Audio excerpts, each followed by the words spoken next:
that goes. Closer home, FKF football.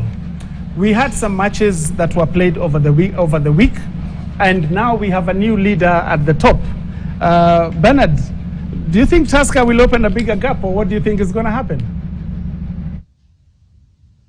Okay, I have been watching very interestingly what's going on in the Kenyan Premier League. Right now, Gor Mahia has been overtaken by Tusker FC. I think it's just 1 point above the Gor Mahia side from the same number of matches, which means that this is going to the wire. A good league should always be like this, where you're fighting for 1 point, where you're fighting for just one game, where you lose one game and you go back down, where you draw one game and things are not going well for you. Now, this is what is going to happen. So when Nzoia Sugar and KCB are still tied on 48 points each in third and fourth, it tells you that there's another battle as well. It's not just at the top, it's also in the middle. And they're trying to get to the fourth position, you know, third and fourth. Who's going to take that position as well? Now, another battle is AFC Leopards and Police, who are embroiled in a cat fight. They've got 43 points and Leopards are 40.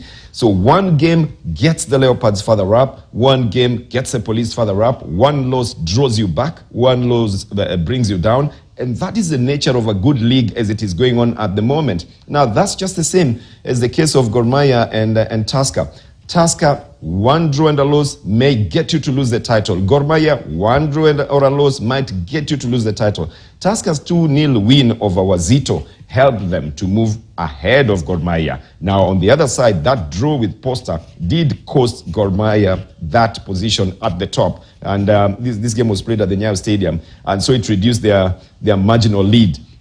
So that's the nature. So I'm a little bit excited that it's going to go to the wire, and you don't know what happens. Depending on how you perform on the field, your performance majorly on the field now determines where you're going. There's obviously the log that will change a bit with the latest happenings now, with the Leopards being docked points, which is a story we'll talk about probably next. And so again, that reduces you down. And, to catch up with that, you probably need a game in hand. Sometimes you have to think this way. If every team wins their matches, then this is what the result will be. If every team loses their matches, but you can't think if this team wins and this one doesn't win, well, those are the mathematics you can do, but essentially everybody goes to try and win the matches. So let's see how it goes. I'm excited about the results, and I think it should go on like that until we see exactly where we stand finally on the log. Thank you, Bernard. And just to cap up what you said, we have these teams are now playing each other. We have Police, who is going to play Gor Mahia over the weekend. We have Nzoia is going to play Tusker, and then you have AFC, who are going to play Police. Okay, what do you think? Well, I think just it's the same way just Bernard has just put it. It looks like it's becoming more and more exciting. You see, when it was all starting, we were seeing teams that have not really been doing very well in the past, beating the heavyweights. But it looks like for the heavyweights, they had planned their game very well, knowing that what matters is what you can be able to improve as time goes, as you go ahead. Yes. And that's why if you remember when we started, when this game started, Tusker, for example, all of us, we were like the defending champions, but what is going on? Does it mean that they are going to lose? But I think all the fans, for Tusker and Gor Mahia, they know very well that it's going to be wire to wire, I think it's also a matter of resilience. You see, Tusker have been champions before, so they know it is not won in the first half. It is always won in the second half. Well, moving on now, we had this incident in Bukungu Stadium over the weekend, where AFC Leopards played Kakamega Homeboys, and let's just have a look. We have something from Dan Shikanga, the chairman of AFC Leopards. Let's just listen to what he says. Because it is only us who presented. The key reports from the referee was not there, from Homeboys was not there, from the match commissioner was not there. No one was cross-examined. So we believe that by the time they were calling for that meeting, they'd already made decisions, number one. Number two, the sanctions they've given us. When you tell us you are locking our fans out for 4 matches, and at the same time fining us 500,000, that is a double punishment. Are you looking at finances to punish us, or what is behind this decision you're making? Because when you fine us, it has a financial implication to us. When you lock out our members, our fans, it has a financial implication to us. Secondly, you are trying to punish the members. But at the same time, these are the members, these are the fans who make the game beautiful. Do you think that that punishment or those sanctions will actually deter them from doing the same next time? When you're correcting your son or you're correcting your daughter, you have to also to do it with love. You don't come to correct your son or daughter by killing them, so that tomorrow you don't have a son or daughter who will make the same mistake. Yeah, that's an interesting conversation from Dan Shikanga, the chairman of FC Leopards. Bernard, is there any place for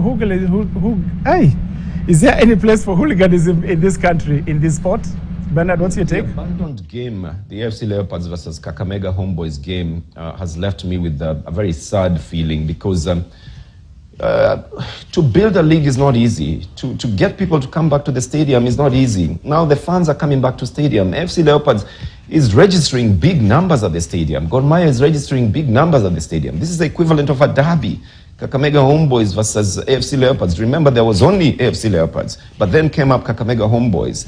And, you know, I'm not even going to talk about the reason why it happened. It shouldn't happen in the first place. Fans should not invade the stadium. Fans should never rough up a referee. That left me with a very, very bitter taste, because these acts of hooliganism, you know, are noticed worldwide, and they bring your team down. Even the little confidence that fans had to come back to the stadium, they decide they're not going to the stadium now. And when you rough up a referee, you must remember this referee is somebody's father, is somebody's brother, is somebody's husband, you know, is somebody's relative. He's also a Kenyan. He's also a professional, if you have to look at it that way. I mean, there are doctors and lawyers and teachers and policemen and army personnel who are refereeing for the love of the game. You are able to see what happens in the game sometimes on the replay, and you can see it twice or three times. The referee sees it only once. The assistant sees it only once. And even if you look at the replays, which I don't even want to talk about it at the moment, I mean, it's very, you have to make a very difficult decision on whether or not this ball was actually handled outside the box. While the goalkeeper is handling the ball, he's in the box. He steps 1 foot outside the box and drops the ball. Now, you'd have to ask the question, did he drop the ball after his foot was down on the ground or not, which is something you cannot establish at the moment. So for the moment, I think it will just be to condemn the fans who did that. It was the wrong thing to do. It was the wrong way to express their disappointment. We understand, yes, it can be disappointing, but why treat the referee so harshly? Why put him to a near-death experience? Do you think if you're a referee, you would want them to go and ref a game like that? That's the other question you should ask. Maybe referees can refuse to handle a game like that. It's sad. I won't talk any more than that, because I think the Federation has already taken a decision and has punished the Leopards, and maybe that will put a stop to something like that if any other team wanted to go in that direction. Thank you, Bernard. La Capitano, you know, each sport has its rules and regulations, and football is no different. If you have a complaint against the referee, you have recourse to that. What do you think? What do you think about this? Okay, first and foremost, Ken, let me say this. Kenyan fans should understand that, you know, this is not the European match that we have VAR, okay? That you can be able to go and replay and then maybe wait for that. We are waiting to, you know, we are relying on the referee, you know, that sometimes may not be able to notice that, you know, the person, because, I mean, this one was caused by Farouk Shikalo, you know, who is the goalkeeper, you know, that they said that he touched the ball outside the box. But again, just as Bernard has put it, Ken, and this is something that I hope the fans out there would understand. You can never interfere with any game going inside. I mean, we saw, for example, during the athletics, you know, there's someone who jumped there and somebody was disqualified in World Championships. Yes, so you can imagine. Yes. So you can imagine, you know, if Leopards would be disqualified, for example, what will be the consequences? You know, how many people are going to lose? I mean, just look at it this way: the club is fined 500,000. Yes. The next 4 home matches, They're supposed to play in empty stadiums. This is a team that is already struggling financially. This is a team that is looking for sponsors. What message does it pass to the sponsors? Then they adopt 3 points. So what happens to their chances of finishing in the top 2 or in the top 3? Yep. And it hasn't stopped. It hasn't ended. They are doing further inquiries on their coach, Patrick Cossens, and the goalkeeper trainer, Lawrence Weber, for the conduct. And they have to pay. They have to pay for the referee's medical expenses. Ken, most important thing as Kenyans, whether we find a mistake in the field that is caused by the referee or anyone, we should understand this is a sport, that we should allow the officials to be able to give guidance. It doesn't matter, let's come and complain later on, but let's not take law into our own hands. Okay, because at the end of the day, we're in agreement. It is, because Ken, at the end of the day, it is both the players themselves that are going to lose and the same fans, because they won't be able to go to the stadium. Yeah, it is a bad incident. The first one, I must say, this season that caused this. But Bernard, tell us, what is going on in Ethiopia? Are we doing things a bit different from there, Ethiopia, Bernard? Well, the Ethiopian Premier League is still organized in what we call bubbles. 1 month of matches played in one place, one city. Just recently, it was in Dire Dawa, which is at the border of Somalia and Djibouti. And then it moved back to Adama. Adama is just about 45 minutes away from Addis Ababa in a southerly direction. So, and it has gone around the country. It's gone to Bahar Dar, it's gone to Jima before, it has gone to Dire Dawa. So it has been in Addis before. Now it is in Adama. And in Adama, as it is, the Ethiopian Premier League is in round 20, playing round 20 at the moment. There are only 16 teams in the Ethiopian league. And yesterday, which is, there was a match between Ethiopia Coffee, which you know very well has played in Champions League before, and a team called Arba Minch Ketema. Now, Ketema just means a city. There's always Kenema, which is a city administration, like a municipality. So Arba Minch were beaten, they drew with Ethiopia Coffee 1-1 in that match. Now, there are 2 Kenyans who play in that match, Eric Kapaito and Bernard Ochieng. I got a chance to speak to them and to ask them about the match, and this is what they had to tell me. The game, it was not really what we expected, because we were leading, then we gave a cheap goal, but we also thank for the 1 point. Hope it will give us the energy to go for the next game. And how is it playing in Ethiopia? It's a great feeling, a good experience, a different one from home.